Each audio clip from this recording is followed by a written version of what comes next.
The wind howled like a wounded animal against the windows of Rosa Martinez's small two-bedroom house on the outskirts of Denver. She stood at her kitchen sink, watching the snow fall in thick, angry sheets that turned the world outside into a wall of white. In her 53 years, she'd seen plenty of Colorado snowstorms, but nothing like this.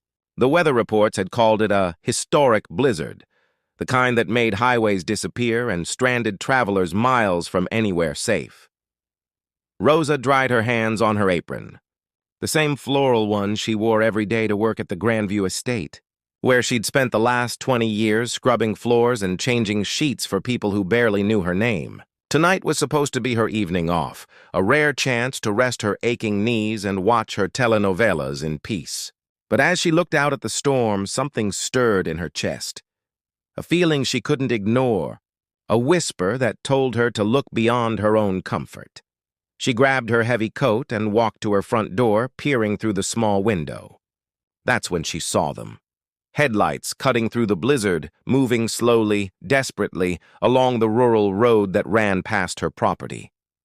One car, then another, then several more, all crawling through conditions that had become impassable.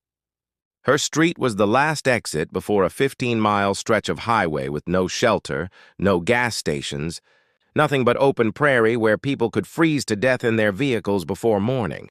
Rosa didn't think. She simply acted. Pulling on her boots, she trudged through knee-deep snow to the edge of her property, waving her arms at the first car that approached. The driver, a man in an expensive suit with terror in his eyes, rolled down his window just an inch. "You can't keep going," Rosa shouted over the wind. "The highway's closed ahead. You'll die out there. Park here. Come inside." The man hesitated, looking at her modest house with its peeling paint and sagging porch. But another gust of wind rocked his luxury sedan, and survival instinct won over skepticism. He nodded. Rosa repeated this scene 14 more times over the next hour, flagging down every vehicle that tried to pass. A woman in a Tesla, 2 men in a Range Rover, a family of 3 in a Mercedes. Each time she offered the same invitation, ignoring the snow that soaked through her coat and the cold that numbed her fingers. By 8 o'clock that evening, 15 strangers stood dripping in Rosa's tiny living room, tracking snow across her worn carpet. She counted heads quickly. 15 people, all dressed in designer clothes, all carrying briefcases and luggage that probably cost more than her annual salary. They looked around her home with barely concealed discomfort at the faded furniture, the patched curtains, the crucifix on the wall surrounded by family photos in mismatched frames. "I know it's not much," Rosa said, already moving toward her kitchen, "but it's warm and you're safe. That's what matters." She pulled out every pot and pan she owned. Her refrigerator hadn't been stocked for company, just the ingredients for her own simple meals, but she worked with what she had. Rice, beans, chicken, vegetables, tortillas. Her hands moved with practiced efficiency, the same hands that had prepared thousands of meals in other people's kitchens. While she cooked, the strangers began to talk among themselves. Rosa learned they'd all been attending the same conference at a luxury resort in the mountains, a gathering of tech entrepreneurs, real estate moguls, and investors. The storm had hit faster than predicted, forcing everyone to evacuate. Most had been trying to reach Denver's airport or downtown hotels when the roads became impassable. "I'll be honest," one man said, loud enough for Rosa to hear from the kitchen. "When I saw this house, I wasn't sure we should stop." "No offense, but—" He didn't finish the sentence, but Rosa knew what he meant. Her house wasn't impressive. Neither was she. Just a short, round woman with gray-streaked hair and calloused hands, wearing a grocery store sweater and jeans she'd owned for a decade. But as she brought out plate after plate of steaming food, something shifted in the room. The strangers' defensive postures relaxed. They started to eat, and then they started to smile. One woman asked for the recipe. Another man admitted he hadn't tasted anything this good in years. The family's young daughter came into the kitchen and hugged Rosa's waist, thanking her shyly. "When was the last time you ate a meal someone made with love?" Rosa asked gently, looking around at all of them. "Not with fancy ingredients or techniques, but with love?" The question hung in the air. Several people looked down at their plates. One woman's eyes filled with tears. As the night wore on, Rosa gave up her bedroom to the family with the child. She created sleeping spaces in every corner of her house, the couch, the floor with blankets and pillows, even her sewing room. She stayed up all night, keeping the fire going, making coffee, checking that everyone had enough blankets. She listened to their stories, the businesses they'd built, the money they'd made, the success that had somehow left them feeling empty. Several confessed they couldn't remember the last time someone had cared for them without wanting something in return. By morning, the storm had passed, leaving behind a world transformed by snow and sunlight. Rosa made breakfast for everyone, eggs, toast, fresh coffee, and refused every offer of payment.